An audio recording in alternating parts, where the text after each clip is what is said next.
What's going on, guys? Welcome to Everything Always. My name's Michael Roman, aka Allfires. Now, believe it or not, we're already a week out from San Diego Comic-Con, and although Marvel went above and beyond with tons of reveals for the next 3 years, there are still new announcements coming at upcoming D23 in September. Now, there are certain projects we've already heard several times about in the industry we're expecting to get a mention of, maybe a series like Nova, or even the upcoming Wakanda Forever Black Panther spinoff that's been in development under Ryan Coogler for Disney+. But there are other series we haven't heard much about at all, or rather their characters have remained pretty quiet in this reintroduction and shifting landscape of Marvel superhero rights over at Marvel Studios, and who's included in the 616. Well, one of those may have been revealed in the last day and rumored for an announcement at the upcoming D23, none other than Jon Bernthal back from Netflix as the Punisher in the MCU. We're going to talk about exactly what this report says about a possible series and its rating, and of course where else we can expect to see him, if true, in this ever-shifting landscape, what this is all leading towards in the MCU. We're going to break down this most recent report that Jon Bernthal's back, but first, if you could grab the subscribe button. We do daily Marvel content at the channel, and that's all we do. Everything from official Easter egg breakdowns, trailers, and reviews, to the occasional industry insider report, and everything in between. So, if that sort of thing's for you, hit the subscribe button, leave a comment down below. That will automatically enter you to win our ongoing PS5 giveaway. If you want, stick around to the end of the video. We'll get into all the giveaway stuff again there. Okay, so as re-reported by Small Screen, MovieWeb, and a couple of other outlets in the last day or two, but originating with Marvel Updates on Twitter, that's at Marvel Updates, it's being reported that Jon Bernthal will be returning in a Punisher series for Disney Plus that'll be announced at D23, and what's more, the series would be rated TVMA. Now, before we get to that, and knowing that Jon Bernthal's well on record at this point saying he's willing to come back if the story is right, it's also been reported in the last year, and from one of the same sources in Small Screen, that not only was Jon Bernthal back in negotiations in December to return to Marvel as the Punisher, but also that there were certain details already being discussed for a return series. That's what leads to Jon Bernthal saying yes, he's willing to come back. The character role meant so much to him, but he needs to be able to do the character justice. And it's awesome to hear that the series would be TVMA, but not so fast. TVMA, or TV Mature, is not new in the film industry, but is for Marvel Studios TV. In fact, this past weekend, when they said the upcoming new Marvel Zombie series would be TVMA, it's the first series to be labeled as such. But the problem with TVMA is it is a wide range of things. It can be ultra-violent and gory, something along the lines of what we saw out of the first two Punisher series, and by definition is intended for audiences 17 or older. Or it can actually be pretty tame. It's a very diverse rating. The main point to be, it doesn't necessarily guarantee that the series coming up on Disney Plus, if they are doing a Punisher series, would be anywhere near as violent as the original Netflix story. And if you haven't watched the original Punisher seasons on Netflix, I encourage you to do so.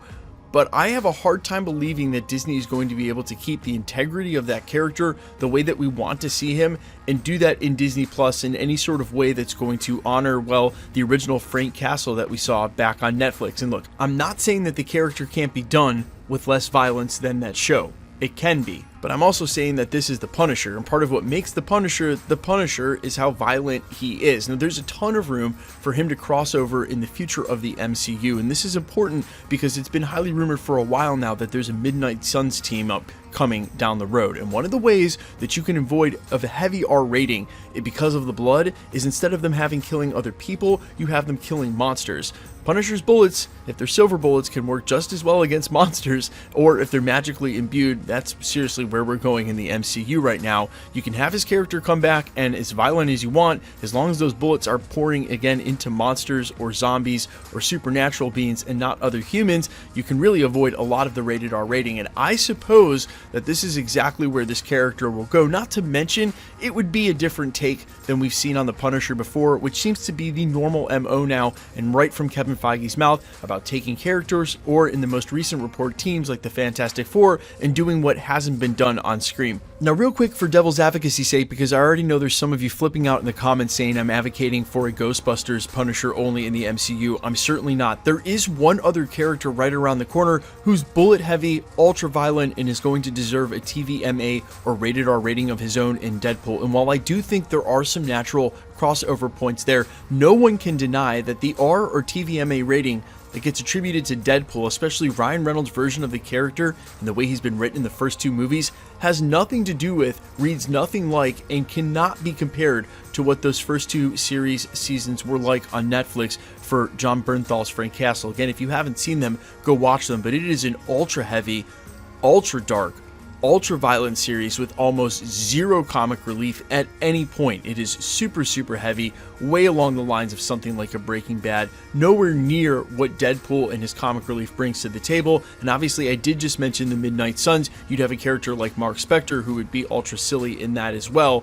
That's where I'm saying Frank Castle has crossover points, but for his own story in a Disney Plus series, I don't think it's fair to make that comparison. The only other hero that has an obvious crossover point for two reasons is Spider-Man. Number one, because of the comic origin in and of itself, but also the overlap there with the character in Daredevil and the fact that they are street-level heroes and should cross over at some point throughout their adventures in the city. One final thought I'll leave you with, as I've said it many times here at the channel, is that Marvel Studios really needs to go ahead and embrace that rated R label, knowing that a majority of their demographic are well over the age to watch those type of films and are well versed enough in R-rated content. We're willing and ready to watch it if they want to bring it to the table, and some of their characters really call for it. Deadpool, Punisher, and the like. However, Marvel Studios grew recently, Disney seemed to have a mind on the future, looking towards younger audiences that maybe don't watch Marvel movies yet, especially with the real recent Miss Marvel on Disney Plus, so clearly aimed at a young audience, and of course even younger than that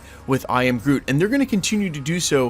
What I'm saying is I think they can coexist. I don't think they're mutually exclusive, and while Marvel Studios can continue to push out projects like the Young Avengers and try to bring kids to the table, I certainly hope they remember that a lot of us, well, we're ready for rated R Marvel movies. That would be amazing, and really it's one of the last places left to go with the content they're making in the MCU. But you guys let me know your thoughts down below. If there truly is another solo Punisher series coming to Disney Plus, how in the world are they going to pull that off in comparison to those Netflix shows? And are you ready for rated R movies? I mean real rated R movies in the MCU. I know I am. I'm certainly hope we get to something like that towards Secret Wars. But guys, let me know all your thoughts down below quickly. Let's get into the giveaway stuff before I let you go. We're still giving away PlayStation 5s every 20,000 subscribers all the way up to 1 million. The next milestone is 980. We should easily hit that by the end of August. So if you want to be entered to win, all you have to do, hit the sub button, leave a comment down below, because it's truly random. The more videos you comment on, the better chance you have of winning. All winners will be announced at the end of videos, the same way we're doing here. The best way to keep up with the content has always been to hit the notification bell with all notifications turned on. And as always, if you liked today's video, I'd appreciate it if you'd hit the like button. My name is Michael Roman. You can find me on Instagram and Twitter at IamFires. You can also find me on Spotify, YouTube, Amazon, Apple, iTunes under the name AllFires. And while I sincerely appreciate you checking my music out, thanks for checking this channel out. Stick around. We'll be posting again real soon.